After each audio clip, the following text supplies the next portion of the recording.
Assalamualaikum warahmatullahi wabarakatuh. Pada kesempatan kali ini saya akan melanjutkan penjelasan materi untuk pertemuan ke-7 dari mata kuliah pengelolaan bahan buangan berbahaya.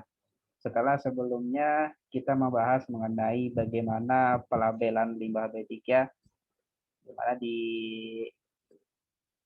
melalui peraturan perundangan kita ada tambahan peraturan perundangan yang lain yang membahas secara lebih lengkap terkait pelabelan, bagaimana bentuk warna, kemudian bagaimana pelekatannya. Sekarang kita akan melanjutkan mengenai bagaimana pengumpulan dan penyimpanan sebenarnya, tapi penyimpanan kurang lebih akan sama dengan pembahasan kita sebelumnya terkait penyimpanan. Jadi pada kesempatan kali ini kita akan fokus ke bagaimana pengumpulan limbah B3 di Indonesia. Jadi secara umumnya kita akan membahas mengenai bagaimana pengumpulan dan penyimpanan nantinya. Jadi berdasarkan peraturan perundangan yang berlaku, berdasarkan PP nomor 22 tahun 2001, ada beberapa poin penting bagi produsen terkait dengan pengumpulan limbah. Jadi pada dasarnya setiap orang yang menghasilkan limbah B3, mereka wajib mengumpulkan dan nanti diserahkan ke pengumpul limbah B3 ketika memang si penghasil tadi atau si produsen tadi mereka tidak mampu melakukan penyimpanan secara mandiri. Jadi dari sisi fasilitas penyimpanannya mereka tidak memungkinkan untuk menyediakannya, atau memang kapasitas mereka tidak mencukupi dengan timbulan limbah B3-nya. Maka nanti mereka diwajibkan untuk menyerahkannya ke pengumpul limbah B3. Kemudian, dalam dokumen pengelolaan limbah B3 yang memang harus dimiliki, itu nanti harus dilampirkan terkait lembarannya mengenai penyerahannya. Jadi memang bukti yang menyatakan kalau limbah B3 yang mereka hasilkan yang tidak terkelola tadi memang diserahkan kepada pengumpul limbah B3. Kemudian nantinya dokumen penyerta nanti akan termasuk juga dalam dokumen penyimpanan limbah B3. Jadi nanti akan ada yang pastikan dalam pengelola bisa hanya dalam bentuk penyimpanan, di mana di dalam penyimpanan nanti dijelaskan atau disampaikan kalau memang akan diteruskan ke pengumpul limbah B3. Ini umum sebenarnya kita temukan yang paling sederhana, yang paling kita bisa lihat tuh dari puskesmas, dari rumah sakit, di beberapa yang mereka mungkin hanya sekedar menyimpan dengan batas waktu tertentu sebelum nanti diteruskan ke pengumpulnya, yang nanti dari pengumpul yang akan mengelola lebih lanjut terkait limbah B3 yang dikumpulkan tersebut. Dalam pengumpulan sendiri, ini sebenarnya sudah dibahas sebelumnya juga. Yang pertama harus dilakukan segregasi atau pemisahan berdasarkan karakteristik limbahnya tadi. Jadi secara lengkapnya ada di lampiran nomor 9 dan berdasarkan karakteristik limbah B3-nya. Jadi sehingga nanti akan ada penggunaan kemasan yang berbeda untuk masing-masing limbah B3. Kemudian ada faktor penyimpanannya juga. Di dalam pengumpulannya nanti akan ada bagaimana teknis penyimpanannya yang sudah dibahas juga sebenarnya dari 2 pertemuan yang lalu. Beberapa larangan yang akan terkait dengan pengumpulan limbah B3. Jadi yang pertama, tidak bisa untuk melakukan pemanfaatan. Jadi tidak bisa langsung melakukan pemanfaatan atau pengolahan limbah B3-nya.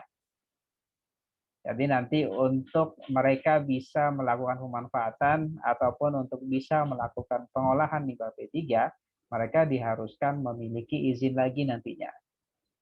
Akan ada persyaratan teknis yang wajib dipenuhi sebelum mereka bisa melakukan pemanfaatan dan pengolahan limbah B3. Kemudian Mereka juga tidak diperbolehkan untuk meneruskannya lagi ke pengumpul. Jadi limbah yang sudah mereka kumpulkan diberikan lagi ke pengumpul. Jadi itu tidak diperkenankan untuk dilakukan. Kemudian tidak diperkenankan juga untuk melakukan pencampuran limbah B3. Jadi di awal tadi fungsinya segregasi adalah memastikan ketika disimpan itu tidak berpotensi untuk membahayakan lingkungan ataupun manusia. Kemudian, pengumpul limbah B3 diwajibkan memiliki lab uji. Jadi sebenarnya lab uji ini menjadi salah satu hal yang penting, salah satu bagian yang penting harus ada dimiliki di pengelola untuk penyimpanan limbah B3. Karena untuk bisa memastikan bahwa limbah B3 yang dikelola atau limbah B3 yang disimpan memang berada pada wilayah berada pada tempat yang sesuai dengan karakteristik dari limbah B3 tersebut. Kemudian, lama penyimpanan dari si pengumpul tadi kurang lebih sama sebenarnya dengan yang penyimpanan. Cuman kalau di sini penekanannya setidaknya maksimalnya 90 hari. Lewat dari 90 hari itu sudah harus ada pemrosesan berikutnya. Jadi apakah nanti diteruskan ke pemanfaat, ke pengolah, ataupun ke penimbun limbah B3. Jadi bisa salah satu atau bisa beberapa pengelola yang berbeda. Misalnya sebagian ditimbun, sebagian di kemanfaatan, sebagian di pengolahan. Jadi mereka tidak bisa menyimpan terlalu lama. Sebenarnya kalau secara aturannya itu akan dikenai pertanggungjawaban sebenarnya. Ini sebenarnya yang menjadi penting juga bagaimana kondisi di lapangannya. Jadi oleh karena itu mungkin pada kesempatan ini saya akan singkat saja untuk pembahasannya. Kita akan coba lebih banyak berdiskusi. Jadi saya mau nanti secara berkelompok silakan nanti didiskusikan lewat platform yang memungkinkan satu sama lain untuk bisa berdiskusi. Jadi yang pertama terkait saya kalian coba cari terkait pengumpul limbah B3 yang bisa kalian cari secara daring terlebih dahulu saja. Coba di browsing, dilihat seperti apa atau apakah ada orang-orang instansi yang memiliki jasa untuk mengumpulkan limbah B3. Yang utama mungkin bisa di sekitar kalian. Nah, nanti kalau memungkinkan dilihat seperti apa mereka perizinannya. Jadi karena kita berbicara terkait tugas belajar secara bersama, jadi mungkin kita berbicara secara umumnya saja. Jadi untuk pembelajaran secara bersama bagaimana kondisi real di lapangan terkait pengumpulan limbah B3. Jadi tentang bagaimana mereka melakukan pengumpulan limbah B3 tadi, dan kalian coba identifikasi dan analisis apa kira-kira permasalahan yang nanti mungkin muncul akibat aktivitas pengumpulan limbah B3 tadi. Mungkin secara umumnya banyak ya, kalau bisa kalian perhatikan. Saya mungkin kalau dilihat di beberapa lokasi di Kota Padang, ada yang memang dia mengumpulkan sisa-sisa oli dari bengkel-bengkel. Karena kan sebagian besar mereka mengumpulkan misalnya ada yang ganti oli yang di mana sudah dalam bentuk cair, mereka kumpulkan dalam tong-tong, nanti ada yang mengumpulkan. Bisa kalian berdiskusi secara langsung misalnya dengan orang bengkel, atau mungkin kalian pernah berinteraksi dengan si pengelola tadi. Cukup cari yang memang memungkinkan untuk bisa kita tahu dan bisa kita jadikan bahan untuk kita bahas bersama nantinya. Jadi silakan nanti dicari masing-masing kurang lebih lingkup yang perlu kalian cari secara bersama nanti seperti ini. Dan nanti kalian cukup disusun seperti biasa melalui suatu materi presentasi platform saya serahkan kalian. Dan setidaknya ya setidaknya 2 minggu ke depan kita akan coba presentasikan dan akan kita coba bahas secara bersama. Oke, mungkin itu yang bisa saya sampaikan. Oh ya, satu lagi nanti untuk penugasan atau bahan presentasinya, silakan nanti bisa di-upload melalui portal. Nanti akan saya buatkan penugasan pada pertemuan ke-7 untuk mengumpulkan materi presentasinya. Saya sarankan semua anggota kelompok untuk melakukan pengumpulan melalui portal. Jadi tidak hanya perwakilan kelompok, tapi setidaknya semua bisa mengumpulkan juga melalui portal untuk nanti memudahkan saya penilaian. Itu mungkin yang bisa saya sampaikan. Minggu depan kita akan mulai ujian tengah semester. Jadi silakan nanti dipersiapkan dengan baik. Dan selanjutnya saya akan memberikan sedikit pengantar mengenai studi kasus kita. Jadi pada awal pertemuan saya menyampaikan terkait adanya studi kasus yang nantinya kalian kerjakan secara berkelompok. Jadi saya akan coba menjabarkan secara lebih lengkapnya lagi mengenai apa yang nantinya perlu kalian lakukan untuk studi kasusnya.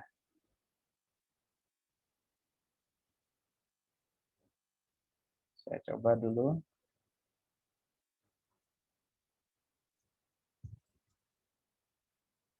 Oke.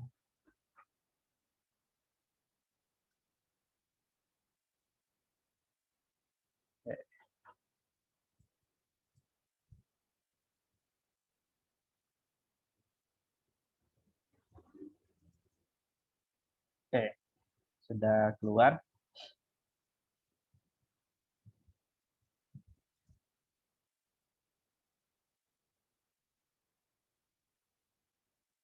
Oke, semoga sudah terlihat ya. Jadi saya coba ulang kembali.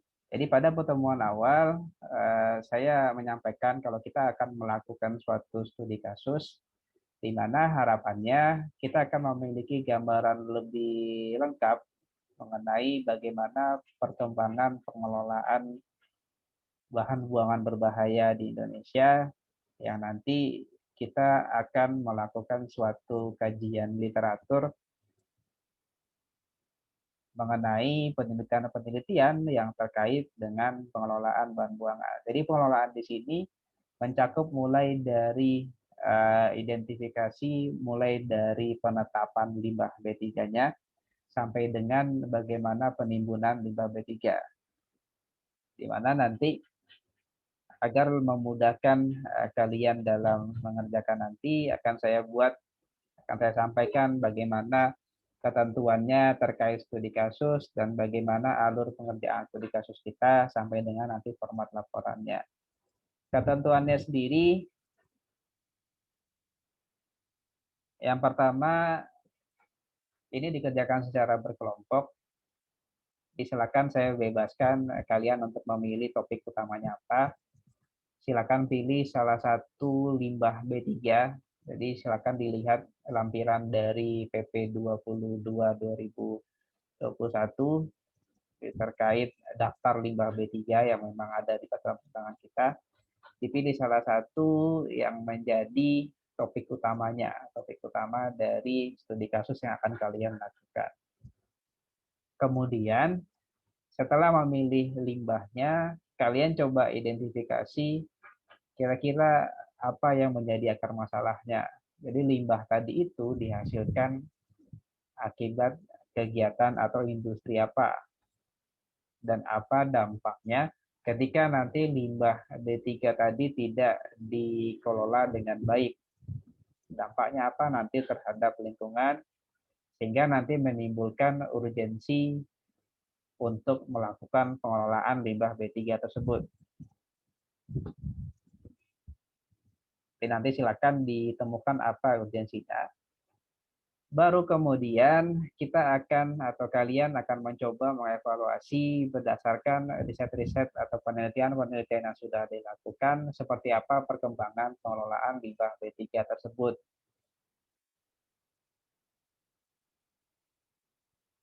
Dan sebenarnya saya juga tidak mau terpaku dengan daftar limbah B3 yang ada di peraturan perundangan kita karena akan ada kemungkinan terjadi perubahan juga. Selama memang limbah tadi masuk ke dalam karakteristik limbah B3 yang memang sudah ditentukan atau mungkin di luar dia termasuk dengan limbah B3 secara umumnya, maka nanti bisa kalian gunakan juga sebagai topik utama kalian.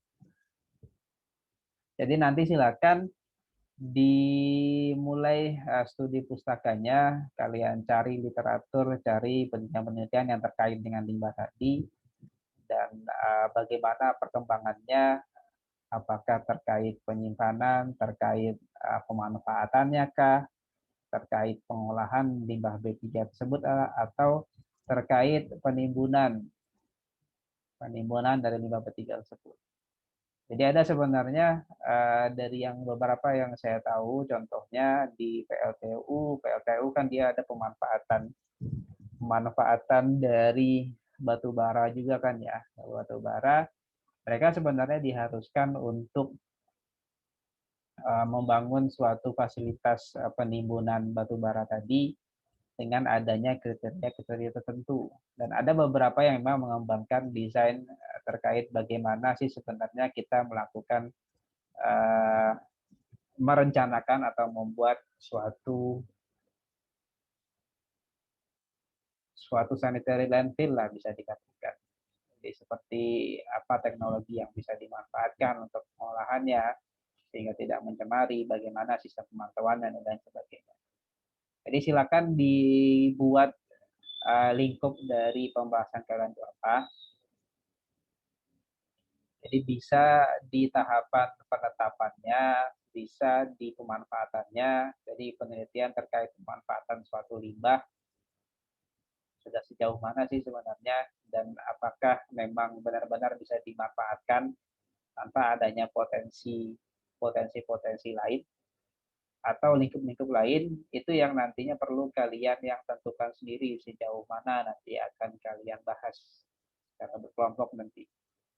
Di mana nanti tahapan-tahapannya mulai dari penentuan topik, kemudian akar masalah dan urgensinya, sampai ke nanti lingkup pengelolaan yang akan kalian kaji, itu nanti bisa didiskusikan juga dengan saya sebelumnya. Untuk waktunya nanti mungkin bisa menyesuaikan saja. Kita cari nanti waktu yang memungkinkan untuk kita bisa berdiskusi secara daring saja nantinya.